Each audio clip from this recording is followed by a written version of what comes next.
Start करते हैं। हम धन्यवाद करते हैं आपको इस क्लास के लिए, इस समय के लिए जो आपने दिया, हमारे जीवन से जोड़ा है। हम आपको आदर देते हैं, आपकी महिमा करते हैं, धन्यवाद करते हैं आज के समय के लिए जो आपने हमें क्लास में लाया, हमें इकट्ठा किया। और उस समय के लिए हम धन्यवाद करते हैं जो बिताया प्रभु। आज ये समय एक जो आज़ादी का दिन है, पिता परमेश्वर धन्यवाद की सबसे बड़ी आज़ादी हमारे लिए उस क्रूस पर थी प्रभु, जो हमने आपके द्वारा प्राप्त किया पिता। जो सिर्फ भारत देश के लिए नहीं था, लेकिन वो संसार के लिए था पिता। यूहन्ना 3:16 के अनुसार प्रत्येक लोगों के लिए था, प्रत्येक लोगों के लिए स्वतंत्रता थी प्रभु। धन्यवाद पिता कि जो भी आपके पास आते हैं वो स्वतंत्र हो जाते हैं प्रभु। धन्यवाद प्रभु, सिर्फ थोड़ी समय के लिए नहीं, या जब तक संसार में तब के लिए नहीं प्रभु, अनंत काल के लिए हम होते हैं प्रभु।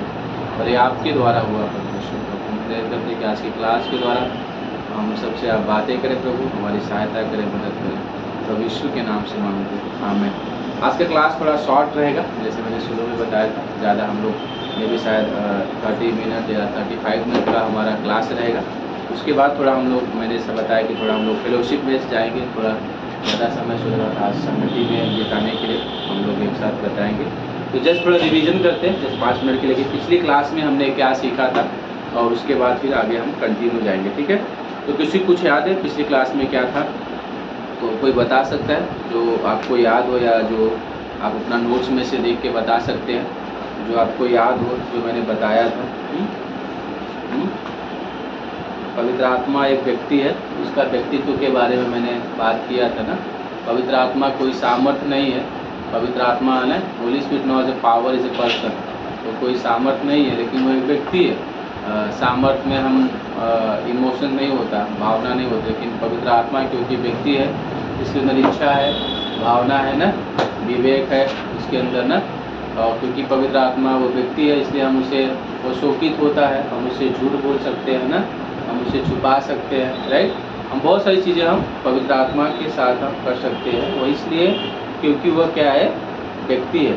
और पवित्र आत्मा वो परमेश्वर है, त्रिएकता का वो तीसरा हिस्सा है। जैसे पिता, पुत्र और पवित्र आत्मा है, वैसे त्रिएकता हिस्सा है पवित्र आत्मा। और जैसे पिता सर्वव्यापी, सर्वज्ञानी, सर्वशक्तिमान है, जैसे पुत्र सर्वव्यापी, सर्वज्ञानी, सर्वशक्तिमान है, उसी प्रकार से पवित्र आत्मा भी सर्वज्ञानी, सर्वशक्तिमान और सर्वव्यापी परमेश्वर है। तो हम ये मानते हैं कि त्रिएक परमेश्वर पर हम विश्वास करते हैं, और हम ये त्रिएकता का तीसरा हिस्सा अर्थात पवित्र आत्मा के बारे में हम और आप सीख रहे करके, ठीक है। सब कुछ क्लियर हो गया? तो पवित्र आत्मा और जो है उसके भूतकाल की सेवकाई, मतलब भूतकाल मतलब में ये ऐसा है कि नहीं कि बीते समय में, बीते समय का मतलब पुराने नियम में पवित्र आत्मा की सेवकाई क्या थी, उसके बारे में हमने आपसे बात किया था। और साथ ही साथ हमने ये भी बात किया था कि पवित्र आत्मा जो है किस तरह से उस समय में भी कुछ काम करता, जैसे कि पाप से कायल किया, और उसने शिष्य और निर्देश दिया, उसने सुधारा लोगों के जीवन को, और अगुवाई किया, और आत्मा के विरुद्ध बलवा लोग किए, उसको उसमें था। वो लोग निर्भर नहीं रहे, ऐसी बहुत सारी चीज़ें जो लोग वहाँ पे पवित्र आत्मा के कुछ चुने हुए काम जो उसने किया, जो लोगों ने वहाँ पे किया, लेकिन उसने प्रदर्शित किया, ठीक है। और ये भी हमने देखा कि वह स्थायी वास करना जो है वह क्या शामिल नहीं था। पुराने नियम में पवित्र आत्मा का क्या शामिल नहीं था, वह था स्थायी वास करना। मतलब वह जैसे अभी पवित्र आत्मा पेंटेकोस्त की धरती पर आया और अभी हमेशा के लिए यहाँ भी है, यहाँ पर है। पुराने नियम में ऐसा नहीं था। पुराने में पवित्र आत्मा आता था और क्या होता था, चला, राइट आंटी, क्या होता था, चला आता था। नियमित रूप से सामर्थ्य से भर देना, मतलब उस समय लोगों को सामर्थ्य देता। जैसे मैंने आपको, जैसे पवित्र आत्मा जब शिमशोन के ऊपर उतरा तो बल से उतरा, तो उसने क्या किया, बहुत सारे काम किए। जैसे उसने बोलते हैं ना, बैल के जबड़े से उसने 1000 फलस्तीनियों को मारा था, शेर को उसने फाड़ डाला था। कहाँ से हुआ? वो पवित्र आत्मा की सामर्थ्य, जब पवित्र आत्मा उसके ऊपर पड़ता था, वहाँ पे छाप लगाया, कई सारे लोगों को उसने बपतिस्मा दिया। ये चीज़ें, बहुत सारी चीज़ें उस समय उसने नहीं कर पाया था। ये सारी चीज़ें उस समय नहीं शामिल था, जो आज हम आप जो है चीज़ें जो हम देखते हैं, ये बहुत सारी चीज़ें उस समय शामिल नहीं थी। लेकिन अब आगे हम लोग जो पॉइंट देखने वाले वो है प्रकाशन और प्रेरणा। प्रकाशन और प्रेरणा जो है देखने वाले हैं, कि प्रकाशन और प्रेरणा जो है वो हम लोग देखने वाले हैं। तो पुराने नियम में आत्मा के काम के मुख्य पहलू में से एक था लोगों को परमेश्वर के लिए बोलने में मदद करना। पवित्र आत्मा वह माध्यम था जिसके द्वारा परमेश्वर लोगों से बातें करता था। समझ रहे आप इस बात को कि पुराने नियम में परमेश्वर का पवित्र आत्मा वह माध्यम था जो वह लोगों से क्या करता था, बातें करता था। ये आपको मिल जाएगा वचन 2 शमूएल का किताब उसका 23:2 और मीका का 3:8। तो 2 शमूएल 23:2 पढ़ लीजिए। तो ओके, 2 शमूएल 23:2, ठीक है। 2 शमूएल 23:2 जो है हम लोग पढ़ लेते हैं। यहोवा का आत्मा मुझ में होकर बोला, हाँ, और उसी का वचन मेरे मुंह से आया, मुंह में आया। ओके, तो बहुत अच्छा। जो तेजू ने उन्होंने क्या पढ़ा कि यहोवा का आत्मा मुझ में बोला। यहाँ पर ये जो बता रहा है कि यह बातें क्या बोल रहा है जो प्रभु का दास है कि परमेश्वर जब भी लोगों से बात करता था तो परमेश्वर हमेशा पवित्र आत्मा लोगों के द्वारा अपने लोगों से, जो इजरायली की प्रजा थी, उनसे क्या करता था, बातें करता था। ठीक है, जब भी परमेश्वर को लोगों से बातें करना होता था तो भविष्यवक्ता जो थे, नबी थे, उसके जो दास थे, वह उनसे बातें करता था, लेकिन वो पवित्र आत्मा की अगुवाई में बात करते थे। ठीक है, वो अपनी मर्जी से कुछ भी नहीं बोलते थे। अभी आने वाले समय में हम, या फिर अभी वो आपको वचन लिख सकते हैं। 2 पतरस का किताब उसका 1 अध्याय, आई थिंक वचन 21 में लिखा हुआ है, इसको पढ़ लेते हैं। 2 पतरस का 1:21 है, अगर मैं सही हूँ तो शायद वो वचन है। 2 पतरस का 1 अध्याय वचन 21 देखिए। कोई भविष्यवाणी अपने आप नहीं हुई है ना, वही है किसी पढ़िए। क्योंकि कोई भी भविष्यवाणी मनुष्य की इच्छा से कभी न हुई, पर भक्त जन पवित्र आत्मा के द्वारा उभारे जाकर परमेश्वर की ओर से बोलते हैं। इस पंक्ति को अंडरलाइन कर लो, ये पंक्ति बहुत इंपॉर्टेंट है। आपको जब आप किसी से सुसमाचार प्रचार करते हो, जब आप लोगों से बात करते हो, तो कई बार लोगों का ये हमेशा ओपिनियन होता है, या लोगों का ये हमेशा आपके सामने एक मुद्दा रखते हैं, अरे बाइबल तो पवित्र आत्मा के द्वारा नहीं लिखा गया, ये तो लोगों ने, व्यक्तियों ने लिखा है। आपको पता है जो है 40 लोगों ने लिखा है, तो व्यक्ति ने लिखा है। तो आप उन्हें बोल सकते हो कि नहीं भैया, आप बाइबल देखिए, बाइबल खुद अपने लेखक की गवाही देता है। लेखक किसने दिया है, किसने लिखा है, उसकी गवाही देता है। और इसका ही वचन है 2 पतरस का किताब उसका 1 अध्याय वचन 21 में कि परमेश्वर का दास प्रेरित पौलुस से पतरस बता रहे हैं कि कोई भविष्यवाणी अपने आप नहीं हुई, लेकिन जो परमेश्वर के भक्त जन थे, पवित्र आत्मा के उभारे जाने से, अर्थात उभारे जाने का शब्द का मतलब है कि पवित्र आत्मा के बोले जाने से। पवित्र आत्मा उभारना समझते हैं, उभारना समझते हैं ना, कि क्या बोलते हैं ना कि लोग कुछ चीज़ों के लिए इंतजार करते लेकिन फिर वो बोलते हैं। कुछ चीज़ सुनते मिसाल किसी व्यक्ति का होता है ना, कि थोड़ा उदाहरण गलत है, लेकिन आपने अक्सर देखा होगा घर में बोलते हैं ना कि तंग आ गया है ना, सुनत हम उसका मतलब तंग आ गया, उसके लिए मैंने क्या किया, बोल दिया। तो मतलब वो रिएक्ट कोई और कर रहा है, पर शब्द किसी और का है। वो शायद अभी पत्नी का है, या बच्चों का है, या पिता का, या माँ बाप का है। मैं बार बार क्योंकि सुन रहा हूँ, फिर एक बार जो मैं सुन रहा हूँ उसे मैं क्या करता हूँ, रिएक्ट कर देता हूँ, उससे उस तरह से मैं उस जो प्रक्रिया कर देता हूँ। तो सेम वही था, पवित्र आत्मा वो क्या कर, जो भी भविष्यवाणी लोग करते थे पुराने नियम में, या जो भी प्रेरित जितने प्रभु के दास, वो पवित्र आत्मा के उभारे जाने से, मतलब पवित्र आत्मा उनको लीड करता था ना, पवित्र आत्मा उनको बोलता था।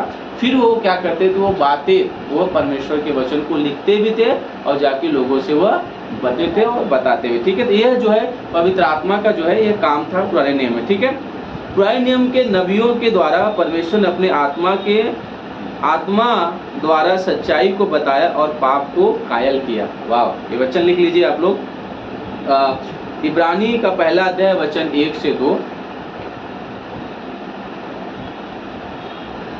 और प्रेरित का किताब उसका 1 अध्याय वचन 16। ठीक है, इब्रानी 1 से 2, इब्रानी का 1 अध्याय वचन 1 से 2 और प्रेरितों का काम उसका 1 अध्याय वचन 16। ठीक है, प्रेरितों का 1 का 16 पढ़ लीजिए।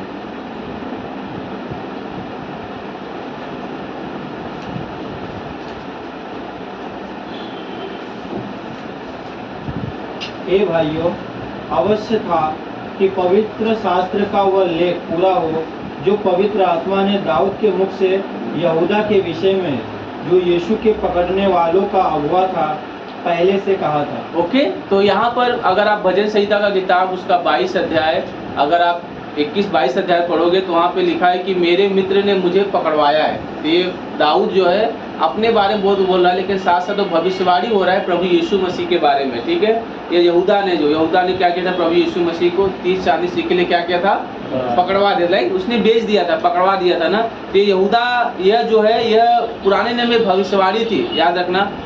भजन संहिता 22 से लेके 26 ये यीशु मसीहा के बारे में बात करता है। इसको बोलते हैं मसाइक सैमिक बोलते हैं, मतलब मसीहा का भजन संहिता बोलते हैं। 22 से लेके 26 यह जो है यीशु मसीह के बारे में बात करता है। भजन संहिता 22 आप देखोगे तो एक राजा के बारे में बात करता है, यीशु मसीह हमारा राजा है।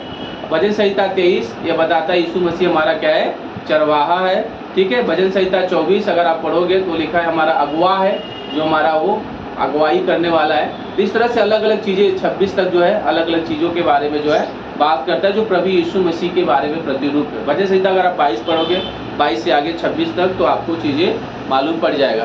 पर मैं ये बताना चाहता हूँ कि ये जो प्रेरणा है, जो प्रकाशन और प्रेरणा मैंने आपको शुरू में बताया कि प्रकाशन और प्रेरणा के बारे में अभी हम सीख रहे हैं। तो ये जो यह बात करता है कि धर्मशास्त्र या पवित्र शास्त्र जो बाइबल है, प्रेरणा के संबंध में पवित्र आत्मा का प्रभुत्व करता है। ये जो प्रेरणा है, प्रेरणा का मतलब है कि परमेश्वर अपनी प्रेरणा मतलब अपनी बातें, अपने शब्द, प्रेरणा मतलब अपनी बातें, अपने शब्द वह अपने लोगों तक प्रकट करना चाहता है, और उसके लिए परमेश्वर पवित्र आत्मा की अगुवाई में लोगों का इस्तेमाल करता है।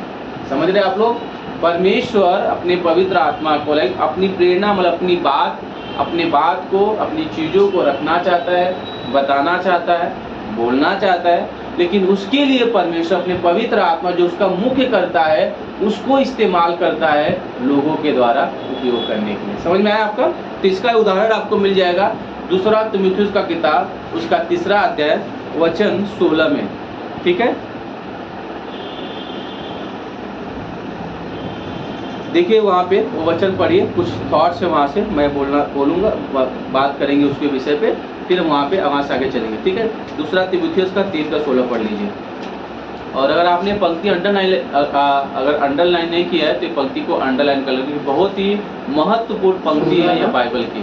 3:16 2 तीमुथियुस। संपूर्ण पवित्र शास्त्र परमेश्वर की प्रेरणा से रचा गया है और उपदेश और समझाने और सुधारने और धार्मिकता की शिक्षा के लिए लाभदायक है। ओके, यहाँ पे क्या लिखा है, वो जिसने क्या लिखा है कि अगुवाई करने में, दिशा निर्देश करने में, लिखने में, सुधारने में, यह क्या कर रहा है, पवित्र आत्मा क्या करता है, लेखकों का प्रभाव किया है। मतलब कोई क्या लिखा है, संपूर्ण पवित्र शास्त्र परमेश्वर के प्रेरणा से, ये जो प्रेरणा जो शब्द है यहाँ पे जो इस्तेमाल किया है वह एक प्रकार से बोलते हैं परमेश्वर की श्वास। प्रेरणा का मतलब क्या है, परमेश्वर का श्वास। मतलब कि मैं आपको ऐसा बताऊं, जैसे कि अभी उदाहरण के तौर पे अभी आपने कभी देखा है गांव में वो जो पंखे होते हैं कबूतर के या पंछी के पंखे होते थे ना, आपने देखो कभी उड़ाया आपने बचपन में पंखा लेके से फूंक से?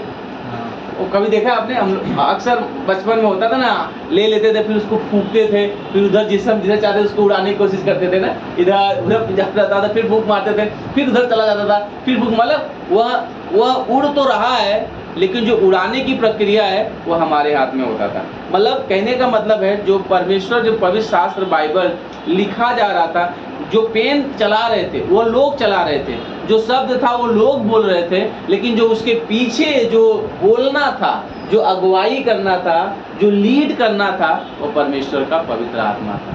समझ रहे? वो प्रेरणा दे रहा था। प्रेरणा मतलब वो अपनी श्वास को, अपनी आवाज़ को उनके अंदर डाल रहा था, उनके जीवन में दे रहा था, जिसके द्वारा उन्होंने परमेश्वर के पवित्र शास्त्र को, बाइबल को लिखा।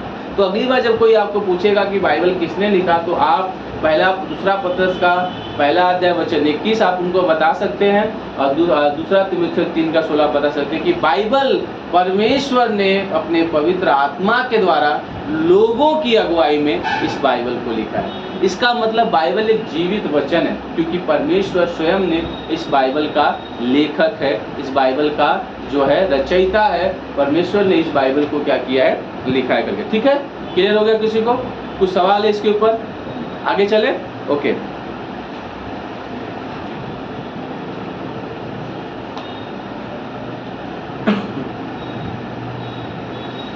अभी हमने देखा, अब तीसरा पॉइंट इसमें है मसीह के जीवन में। अभी हमने देखा प्रकाशन और प्रेरणा पवित्र आत्मा का। अब मसीह के जीवन में पवित्र आत्मा की सहभागिता, कि अब अभी मसीह के जीवन में पवित्र आत्मा ने क्या क्या काम किया उसके बारे में देखेंगे।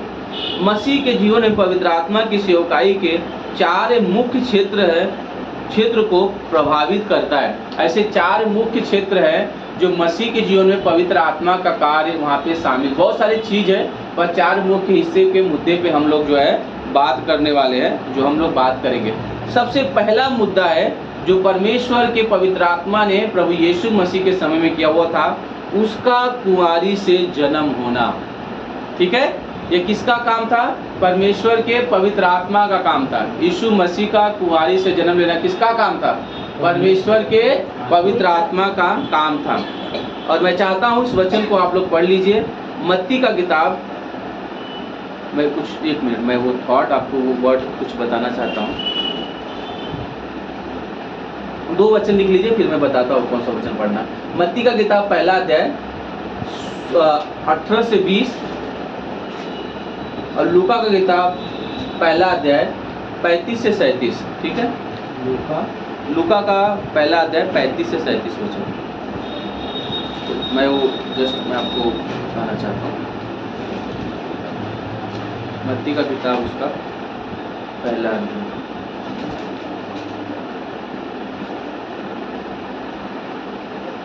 18 से उसका 20।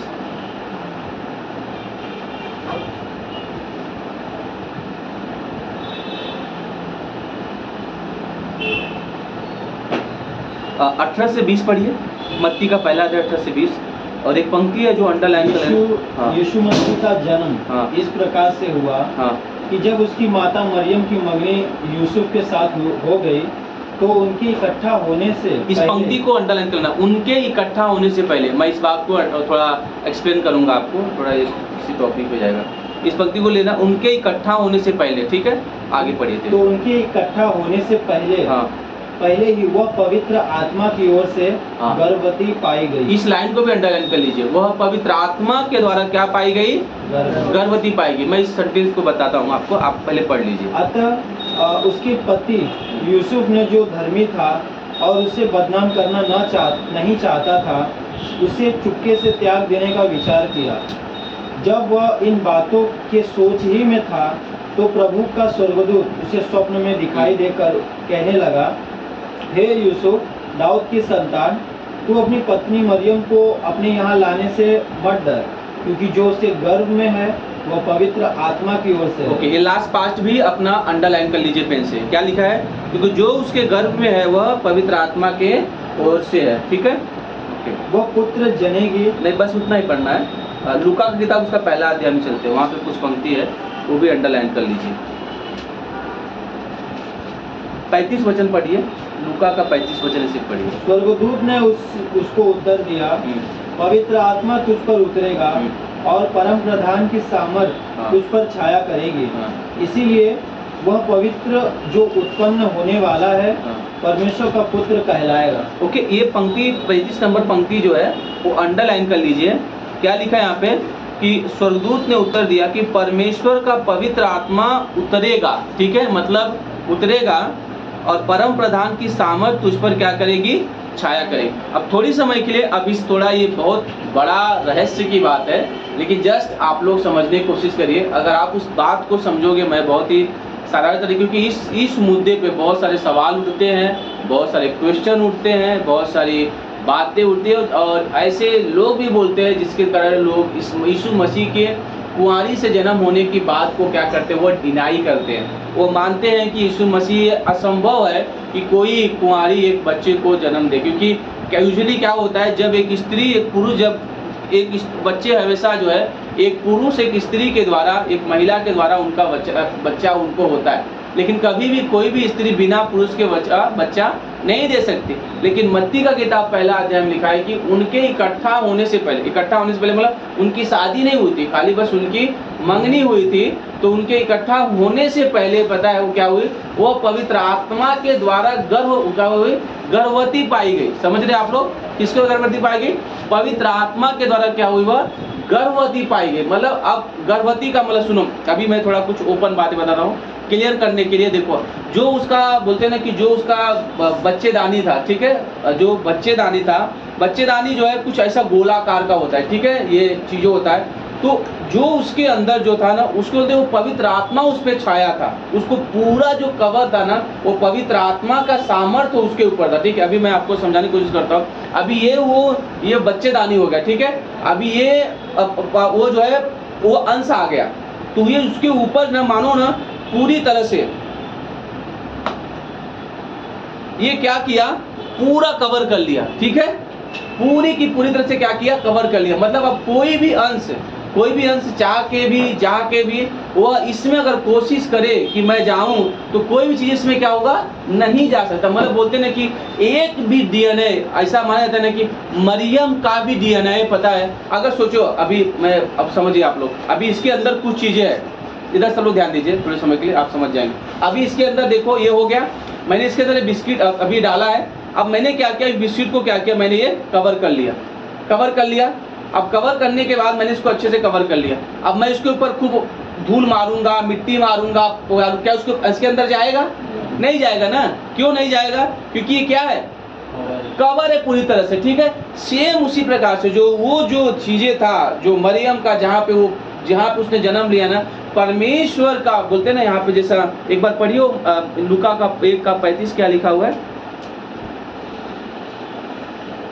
35। स्वर्गदूत ने उसको उत्तर दिया, पवित्र आत्मा तुझ पर उतरेगा और परम प्रधान की सामर्थ तुझ पर छाया करेगी, इसीलिए वो पवित्र जो उत्पन्न होने वाला है परमेश्वर का पुत्र कहलाएगा। ओके, छाया करेगी, वहां पे क्या लिखा है, छाया। मतलब ये ऐसा समझ रहे हैं आप लोग, पूरा कवर कर लिया। छाया मतलब याद रखना कि कोई भी अंश, देखो याद रखना, ये जो बोलते हैं ना, इसीलिए तो ना दैविक हम बोलते हैं, प्रभु यीशु मसीह का जो क्या बोलते हैं जन्म है, ये सुपर नेचुरल पावर है। अब हमें कई सारे लोग सवाल करते हैं, फिर वो पास्टर वो उसके अंदर अगर वो कवर हो गया, तो अब जो बोलते हैं ना कि जो बच्चे का जो भरण पोषण है, क्या बोलते हैं, पालन होता है, वो तो माँ के द्वारा ही होता है ना, कि माँ का जो खाती है पीती है वही बच्चे के अंदर जाता है, और उसके द्वारा ही वो बच्चा क्या होता है, बढ़ता है ना, फिर उसकी चीजें होता है। पर याद रखना वो सुपर नेचुरल था। या मरियम का एक भी छींटा, एक भी अंश उसके अंदर नहीं गया था।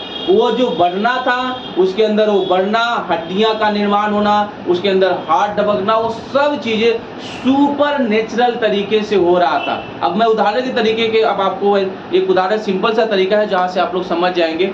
जैसे कि आदम को मिट्टी से बनाना एक सुपर नेचुरल था, जब उसमें सांस डाला गया वो जीवित प्राणी हो गया।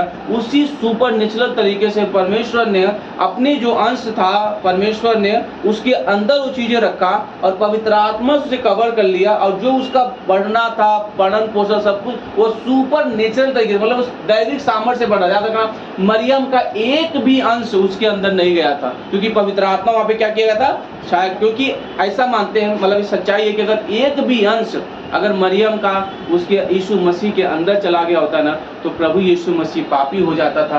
और अगर वो पापी हो जाता था तो कभी भी वो पापियों का उद्धार करता नहीं हो सकता। इसलिए याद रखना, एक भी बोले ना, डीएनए का एक भी छाप जब लोगों ने टेस्ट किया, खगोलीय लोगों ने, तो बोलते डीएनए का एक भी अंश उसके अंदर नहीं था, क्योंकि वह पूरी तरह से जो था, जो बोलते हैं ना कि वो कवर था, जो उसका जो बच्चेदानी था, पूरी तरह से क्या कहता, कवर था, उसके अंदर कुछ भी नहीं आ पाया। अब आप बोलेंगे वह खाना पीना कैसे, वो सुपर नेचुरल तरीके से, वो क्या हो रहा था, सुपर नेचुरल तरीके, जिसको बोलते हैं, यही तो सबसे बड़ा रहस्य है जो परमेश्वर ने चीजें किया, जो गर्भ, उसका जो गर्भ रहा ना, वो सुपर नेचुरल तरीके से वो बढ़ा, और परमेश्वर ने उस कुंवारी के द्वारा परमेश्वर ने इस धरती पर अपने आप को धरती पर क्या किया, लेकर आया। लेकिन याद रखना, वो कवर था, समझ रहे आप लोग ना, ये कवर है, ये ऐसा हम इसमें कुछ भी नहीं डाल सकते, अब ये बंद है अब ना, अब कुछ भी नहीं है उसमें, वो अपने आप चीजें हो रहा है। अब ये कैसे हो रहा है, ये परमेश्वर ने चीजें किया है, ठीक है। कैसे वो बच्चा सांस मिला, कैसे उसके अंदर वो अंश गया, क्या वो सुपर नेचुरल तरीके से। याद रखना, एक वचन है यिर्मयाह का किताब 32-27 पढ़ी, देखिए क्या लिखा है, आप वहां से क्लियर हो जाएंगे। यिर्मयाह का 32-27, अगर मैं सही हूँ तो वचन बहुत अद्भुत है, उस पंक्ति को अंडरलाइन भी कर लेना। मैं तो सब प्राणियों का परमेश्वर यहोवा हो, क्या मेरे लिए कोई भी काम कठिन है? आमेन। ये मेरा मन नहीं है, मैं अपने मन से नहीं, परमेश्वर का वचन कह रहा है। यिर्मयाह का किताब 32 का 27 क्या बोल रहा है?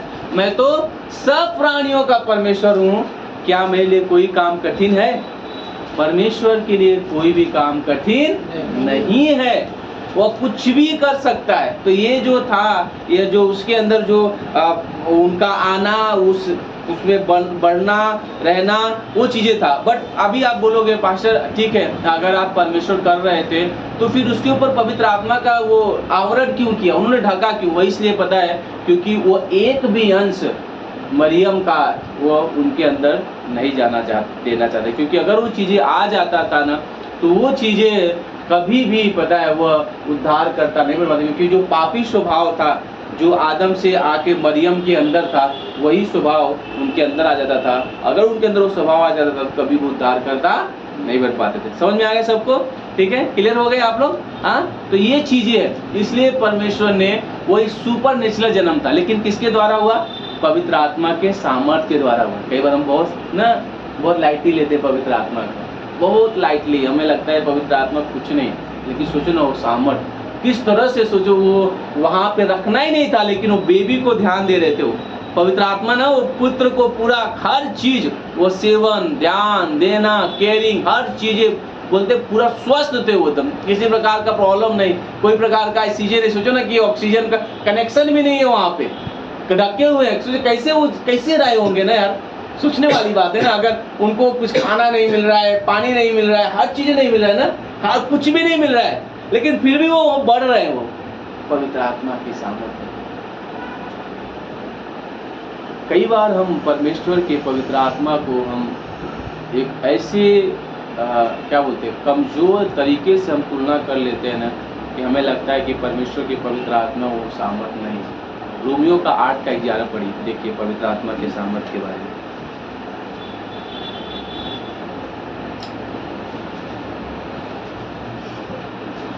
यदि उसी की आत्मा जिसने यीशु को मरे हुए में से जिलाया तुम में बसा हुआ है, तो जिसने मसीह को मरे हुए में से जिलाया वह तुम्हारी नाश्वर देहों को भी अपने आत्मा के द्वारा जो तुममें बसा हुआ है जिलाएगा। बहुत अद्भुत पंक्ति है।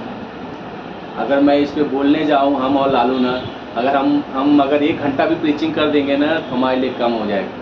आप बोलोगे पास्टर अगर आप लालू कितना बोल रहे हो आप, ये एक पंक्ति इतनी रहस्य भरी पंक्ति है ना, अगर हम इस पे 1 घंटा भी बोलेंगे ना ये पंक्ति कम हो जाएगी। इतनी अद्भुत पंक्ति है रोमियो का 8 का 11 कि जो आत्मा प्रभु यीशु मसीह को मरे में से जिंदा किया है ना, वही हमारे मरणहार शरीर में सामर्थ्य प्रदान करता है। मतलब परमेश्वर के पवित्र आत्मा ने प्रभु यीशु मसीह को मृत्यु में से जिंदा किया था। समझ रहे आप लोग?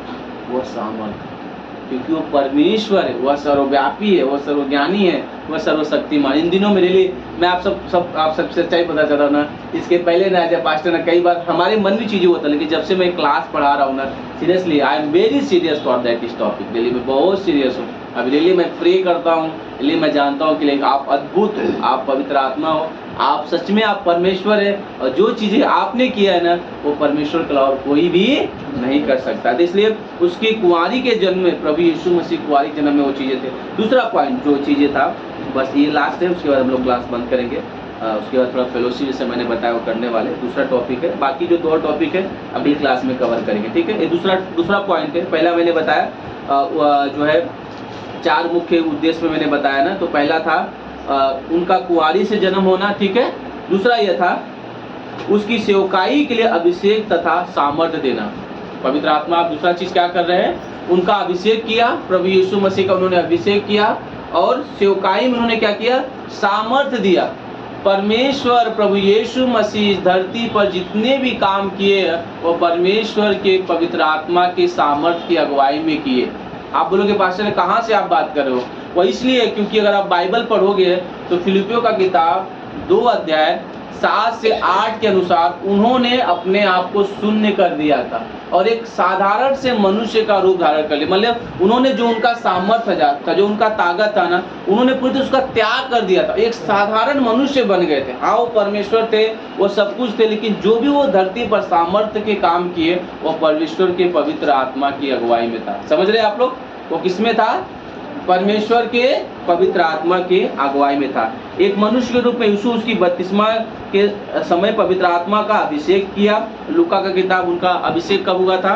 लूका का किताब 3 अध्याय वचन 21 से 22 में पवित्र आत्मा का वहाँ पे अभिषेक किया गया। और आत्मा ने यीशु को जंगल में परीक्षा के लिए लेके गया। लूका का किताब उसका 4 अध्याय, मत्ती का भी 4 अध्याय में भी वहाँ पे उसका है। और दूसरे समय में परमेश्वर की सामर्थ प्रभु ने उसको रखा, पवित्र आत्मा पर भरोसा रखा, जो यीशु की सेवकाई का अंग है। मत्ती का किताब 12 अध्याय वचन 28 और प्रेरित काम उसका 2 अध्याय वचन 22। ठीक है, बहुत सारे वचन है पर ये 2 वचन आप लिख लीजिए। मत्ती का किताब उसका 12 अध्याय वचन 28 और प्रेरितों का काम 2 अध्याय वचन 22। ठीक है, तो ये 2 हिस्से हैं। मतलब यहाँ पर कि परमेश्वर के पवित्र आत्मा ने उनका अभिषेक किया। आप मत्ती का किताब उसका 3 अध्याय के अनुसार परमेश्वर के पवित्र आत्मा ने उनको जयवंत दिया। मत्ती का जो अगर 4 अध्याय पढ़ोगे पता ना, शैतान ना उनको लेकर गया, बोलता अगर आप परमेश्वर के पुत्र हो तो इस पत्थर को कह दो क्या हो जाए? रोटी बन जाए। वो पवित्र आत्मा का सामर्थ्य था जो उन्होंने उसका सामना किया, और वही पवित्र आत्मा का सामर्थ्य था जो उन्होंने वो सामर्थ्य के काम वो इस धरती पर रह के उन्होंने कर पाए। ठीक है, जो भी उनके अंदर ताकत था, जो उनके सामर्थ्य था, जो चीज़ें कर पाए, वो परमेश्वर की पवित्र आत्मा की अगुवाई में कर पाए। सिद्धांत क्या है चीज़ें करने के लिए? जैसा अभी तेजू में उन्होंने पढ़ा कि लूका का 8 का 11 सिद्धांत यह है कि परमेश्वर के पवित्र आत्मा के सीखने का मतलब यह है कि जैसे स्वयं पिता के पुत्र ने जब उन पर निर्भर रहा 3.5 साल की सेवकाई में, बोलते न कि पूरे इजराइल शहर को उन्होंने उथल पुथल कर दिया। अगर मैं उस 12 शिष्य लोग जो अनपढ़ लोग थे वो पवित्र आत्मा की अगुवाई में पढ़े, उनकी अगुवाई में चले, बोलते कि उन्होंने संसार को उथल पुथल कर दिया। एज ए सेम वे अगर हम परमेश्वर की उसी जिस आत्मा पर पुत्र निर्भर थे, जिस आत्मा पर शिष्य निर्भर थे, अगर उस आत्मा पे हम निर्भर हो जाएंगे ना, तो सोचिए हमारे जीवन में कितना बड़ा बदलाव आएगा। जो भी परमेश्वर की इस धरती पर महान दास हुए ना, उनके लाइफ में कुछ रहस्य बातें थी। पहली चीज़ें थी, वो एक वचन के व्यक्ति थे। कल हम और लालू ट्रेन में बात कर रहे थे ना, वो बाइबल के व्यक्ति थे, उनका जीवन एक बाइबल में होता था। दूसरा, वो प्रार्थना के व्यक्ति थे, वो हमेशा जब भी उनको समय मिलता था वो प्रार्थना करते थे। और तीसरा जो सबसे अद्भुत है, जो मुझे अच्छा लगता, वो थे पवित्र आत्मा पर निर्भर होने वाले व्यक्ति थे। वह परमेश्वर के आत्मा पर निर्भर, उन्होंने अपनी मर्जी से कभी भी काम नहीं किया, उन्होंने जो भी काम किया वो परमेश्वर की आत्मा की अगुवाई में किया। तो सेम चीज़ें हमारे आपकी लाइफ में, जब हम परमेश्वर की आत्मा की अगुवाई में काम करते हैं, परमेश्वर जो आत्मा ने ना प्रभु यीशु मसीह को मृत्यु में से जिंदा किया, वही आत्मा हमारे मरणहार शरीर में सामर्थ्य प्रदान करता है, क्योंकि उसके पास वो सामर्थ्य है और वो चीज़ें करता है। आमीन, आमीन। लेट्स प्रे करते हैं। यीशु प्रार्थना करो, क्लास बंद करते हैं। परमेश्वर हम धन्यवाद देते इस दिन के लिए परमेश्वर, और धन्यवाद देते परमेश्वर इस जगह के लिए जो आपने हमें यहाँ इकट्ठा किया परमेश्वर। पवित्र आत्मा, हम आपको सचमुच हम आपको धन्यवाद देते परमेश्वर, ये आप ही है जो हमें यीशु के पास लेकर आते हैं परमेश्वर। आप ही है जो अपने बारे में प्रभु हमें खोल के बताते परमेश्वर। हम धन्यवाद देते प्रभु, और मनीष भैया को प्रभु आपने बुद्धि दिया था, ज्ञान दिया प्रभु, और उन सब रहस्यों को परमेश्वर जो आपके बच्चे बाइबल में है परमेश्वर, उनको आप मदद और सहायता कर रहे समझाने के लिए हमें ताकि हम जान सके कि हमारे परमेश्वर कितना प्यार करता है, अनुग्रह करता है और दया करता है। धन्यवाद देते पवित्र आत्मा आपके इस अनुग्रह के लिए, और हम धन्यवाद देते पवित्र आत्मा आपके महान प्रेम के लिए जो अभी तक आप हमसे करते हो परमेश्वर। हम धन्यवाद देते जो लोग आए परमेश्वर यहाँ पर, उन सभी के मनों को प्रभु आपने जो सुनने के लिए मदद और सहायता किया प्रभु, ताकि वो वचन को न भूले परमेश्वर, और सदा आपके वचन को प्रभु अपने मन में बांधे रखे। जैसा भजन संगीता में दाऊद कहता है और सुलेमान कहता है परमेश्वर, उसी तरह परमेश्वर हमारे मनों को प्रभु तेरे वचनों से भरे रखना। प्रभु हम धन्यवाद देते इस क्लास के लिए परमेश्वर, जो फेलोशिप हम यहाँ कर रहे परमेश्वर, तेरे वचन को जान रहे प्रभु, तेरे बारे में और हम समझ रहे परमेश्वर, उसके लिए आपको धन्यवाद देते कि एक मौका दिया यहाँ बैठ के प्रभु तेरे बारे में जानने के लिए परमेश्वर, तेरे वचन को गहराई से जानने के लिए हम उस अनुग्रह के लिए धन्यवाद देते परमेश्वर। और ये प्रार्थना हम प्रभु यीशु के नाम से करते हैं।